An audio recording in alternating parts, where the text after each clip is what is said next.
Welcome to Mental Health Monday. We have enjoyed, for those who are able to watch the eclipse, to see the phenomenon of what God allows to happen in the heavens. And we're still here. Who'd have thunk it? After all these centuries, people are still alive after an eclipse. Well, I wanted to share with you very briefly in regard to what do you do, my brother and my sister, when you hurt your own feelings? What do you do when you don't live up to your own expectations? What do you do when it seems as if you set a bar and you can't quite reach the bar that you set for yourself, that the goal that you put in front of yourself, that the objectives that you had set, that you just got perhaps so close but could not quite reach it? What do you do when you hurt your own feelings in regard to even maybe some character that you thought you should have displayed in a certain moment, but you didn't? What do you do? Well, many times we treat others with more honor, with more respect, and grant them more grace than what we do ourselves. And so what I want us to do just for a moment is to put our minds on what we would do if we had hurt someone else's feelings and how we would expect a decent person's response to be. The first thing that we would do is we would apologize to that person verbally, not telepathically. We would tell that person, I apologize for offending you. We wouldn't say if I did anything wrong, because the reason we're apologizing is because for real, we know we did something wrong. I apologize for offending you. I apologize for not doing what I said I was going to do. I apologize to you. In saying those words, and it's coming from our heart, it's coming from a sincere place, the hearer, the decent hearer, hears those words and grants grace and receives that apology with the understanding that you are truly sorry. You truly did not mean that thing, and you truly are going to attempt to not do that again, or you're going to attempt to do what you said initially you were going to do. You then, having given that apology, walk away from that person feeling better because grace has been extended. You did your part. You said, I apologize. You were truly sorry. You were sincere in it. The hearer heard that and extended grace, because that's what decent people do. Now, if that's what decent people do for other people, what should you and I be doing for ourselves?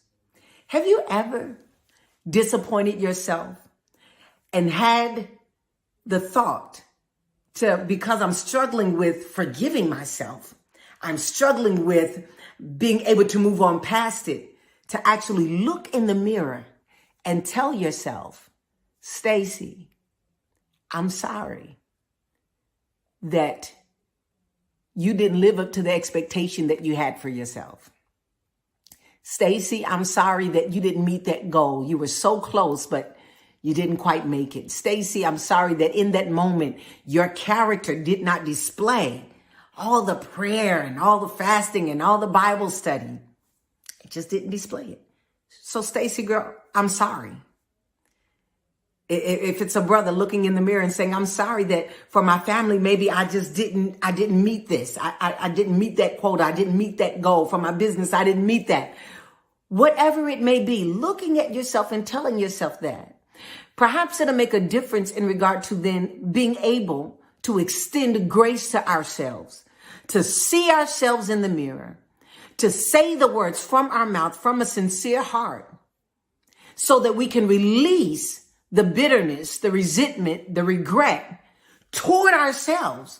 Because now that the words have come from our mouths, now we can truly extend the grace. I think many times we keep things so much up here. We don't communicate it. We'll communicate it to other people because it affected the other person. But what did you do when it affected you? We know how to respond when what we have done or not done has affected another person. But when it's affected you and you can't get it out of your head, then maybe you need to verbalize some stuff. And if verbalizing it and looking in the mirror makes you feel like, that's a little bit much for me, write it down. This is how I'm feeling. This is what happened. This is how I feel about me in this moment. This is what I want to change about the way that I feel about me in this moment. And in order to change that, I'm going to have to give myself those 5 letters, GRACE, grace. I'm going to have to extend myself some grace because there will be more goals that I need to reach. And if I become so frustrated with myself for not meeting one of those goals, then I'm going to struggle with even having the motivation to reach the next. If I cannot forgive myself for the one mistake that I made, because we're human, I hate to break it to you, there will be more mistakes that you make. And you are definitely going to struggle with being able to forgive yourself for the next, because the next is coming. If you did not meet the quota, if you didn't meet the objective, if you did not, for whatever, with your family, did not make that thing the way that you wanted it to be. And we know we have our own personal expectations and our own personal perfectionism. When we don't meet that, what do you do? If necessary, look in the mirror, apologize to yourself, and extend yourself some grace. Utter the words from your mouth. I'm sorry. I love you. I respect you. I honor you. And I wanted to do better for you. You still talking to you. And next time I will do better. I'm going to keep doing my best. I'm going to try my best. But this time it seemed as if it just did not meet the bar. And I promise to invest in whatever I need to invest in me without burdening and becoming overlord over myself or becoming a tyrant over myself. But in a loving way, I'm going to set more goals. In a gentle and compassionate way, I'm going to have more objectives, whether it be personal for my character, whether it be spiritual in regard to prayer life, whether it be business in regard to finances and networking, whether it be family in regard to marriage and children, whatever it may be. Write it down, look yourself in the mirror, but by any means necessary, whatever you have to do, find a way to receive grace from you, because you're going to need that grace to finish the next step. Extend yours and to have mental health. It is Mental Health Monday, to be at peace. Because what does it matter if we're at peace with everybody else and we're not at peace with ourselves? What does it matter if we get along with everybody else and we don't get along with ourselves? What does it matter if we love everybody else and we don't love ourselves? What does it matter if we apologize to everybody else and cannot apologize to ourselves? What does it matter? So this is for our mental health's sake, to be able to show ourselves grace, not give up. We're not giving up. We're just showing ourselves grace. Yeah. And then we'll try again. And then we'll start again and be everything, lacking nothing, being everything that the Lord has called us to be. I dare you to try it tonight.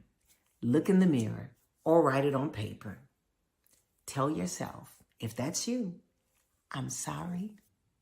I love you. I honor you. I respect you. And because I love you, I honor you, and I respect you, I want to do better by you.